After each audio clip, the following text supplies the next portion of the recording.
Bonjour et bienvenue dans cette nouvelle vidéo de Draw My Economy. Aujourd'hui, on va voir comment la France a trouvé un vaccin classique et comment les Anglais vous l'ont volé. Avant de commencer la vidéo, je veux juste que vous pensiez à vous abonner et à cliquer sur la cloche pour être prévenu quand je sors une nouvelle vidéo. Je suis un peu comme vous tous. Je me demande ce que fait la France en termes de recherche pour un vaccin contre le Covid-19. On a l'impression d'être complètement sur le banc de touche. D'abord, il y a l'Institut Pasteur qui a abandonné ses recherches en janvier 2021 parce que les recherches qu'il avait commencées ne donnaient pas des réponses immunitaires suffisantes.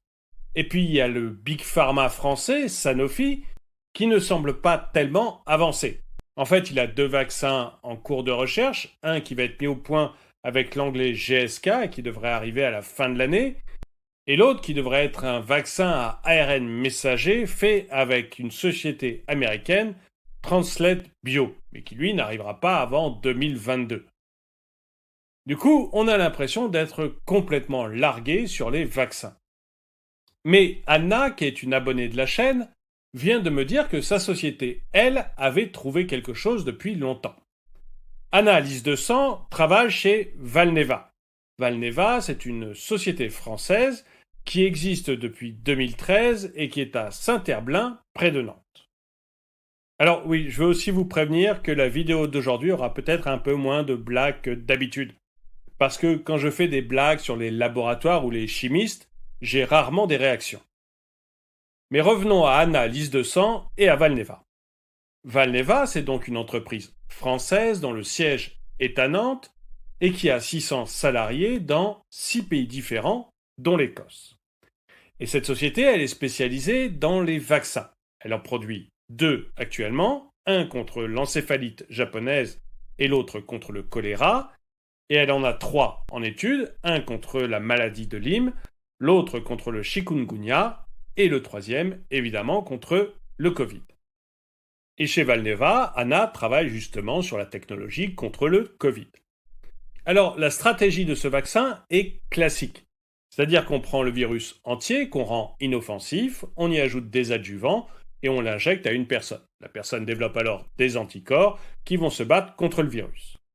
Le vaccin qu'a développé Anna nécessite 2 doses et il a 3 gros avantages. Le premier, c'est que c'est un vaccin de type classique, comme on a l'habitude d'en avoir depuis des années. Le deuxième, c'est qu'il nécessite une chaîne du froid standard, entre 2 et 8 degrés.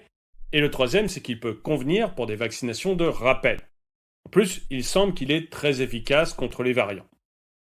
Bref, en France, on a trouvé un vaccin qui semble efficace. Mais alors, c'est merveilleux, me direz-vous. On a une entreprise française qui trouve un vaccin classique qui semble fonctionner contre le coronavirus. Il faut battre le fer tant qu'il est chaud et tout de suite développer ce vaccin. Oui, mais il faut battre le fer tant qu'il est chaud, c'est facile à dire. Quand il est chaud, la femme de Jessie repasse avec. Jessie Hongrois dans ma baignoire travaille à la Commission européenne. Et son travail, c'est de sélectionner les vaccins avec lesquels on va pouvoir vacciner en Europe. Jessie s'est surtout intéressé aux Big Pharma et les petites entreprises qui développaient des vaccins, ça l'a pas tellement intéressé. Alors, il y a bien eu quelques discussions avec Valneva, mais ça n'a pas donné grand-chose en réalité. Alors vous me direz, c'est toujours mieux que la France.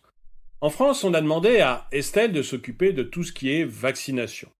Et il faut bien le dire, Estelle, ment important, n'a rien fait du tout. Elle ne s'est absolument pas intéressée au dossier. De toute façon, Estelle ment important, elle a fait 5 ans de droit et le reste de travers. Et c'est probablement pour ça que les Anglais nous ont volé le vaccin Valneva. Pendant que Jessie et Estelle faisaient la sieste, les Britanniques, eux, sont venus voir Valneva. Les résultats de la phase 1 et 2 du développement du vaccin étant très bons, les Britanniques ont proposé à Valneva de les aider pour la phase 3 et les aider dans les grandes largeurs. Le 14 septembre 2020, Valneva a fait paraître un communiqué disant que le gouvernement britannique avait acheté 60 millions de doses de vaccins et avait mis une option pour 130 millions de doses supplémentaires entre 2022 et 2025. Et en plus de ça, Londres a investi plusieurs millions de livres dans l'usine de Valneva en Écosse. Ça aurait pu mettre la puce à l'oreille d'Estelle et Jesse. On aurait pu se dire qu'ils allaient réagir. Surtout Jesse, qui est un ancien militaire, il aurait pu se lancer dans la bataille contre les Anglais. Eh bien non. De toute façon, un brave général ne se rend jamais, même à l'évidence. En janvier 2021, 4 mois après le partenariat énorme que Valneva annonce avec le Royaume-Uni, la France reste muette et la Commission européenne, elle, annonce des discussions préliminaires avec Valneva. Alors aujourd'hui, où en sommes-nous avec ce vaccin classique créé par une entreprise française ?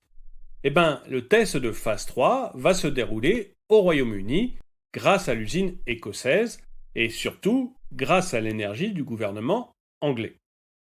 Quant à l'Europe, eh bien, on est toujours dans des phases de discussion entre Valneva et l'Europe.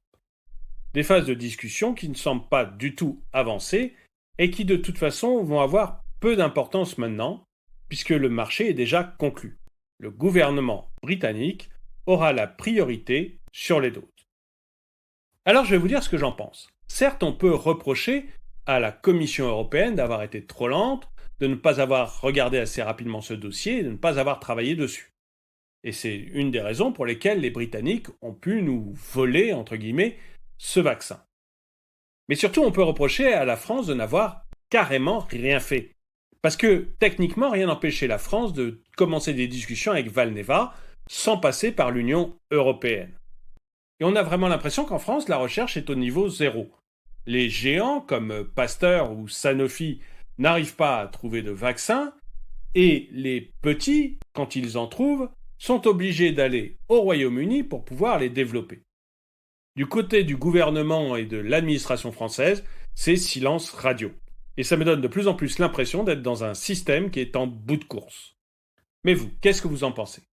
Est-ce que vous pensez comme moi qu'on est dans un système politique et administratif qui est complètement à bout de souffle et qui est en train de s'éteindre ? Ou est-ce que vous pensez que c'est juste un loupé, une erreur de l'administration et du gouvernement et que cela ne reflète pas du tout l'état de la France ? Dites-le moi dans les commentaires. Et le dicton du jour.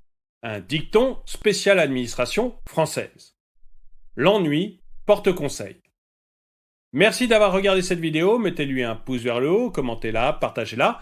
Merci à tous ceux qui m'aident sur Tipeee, et je vous dis à très bientôt.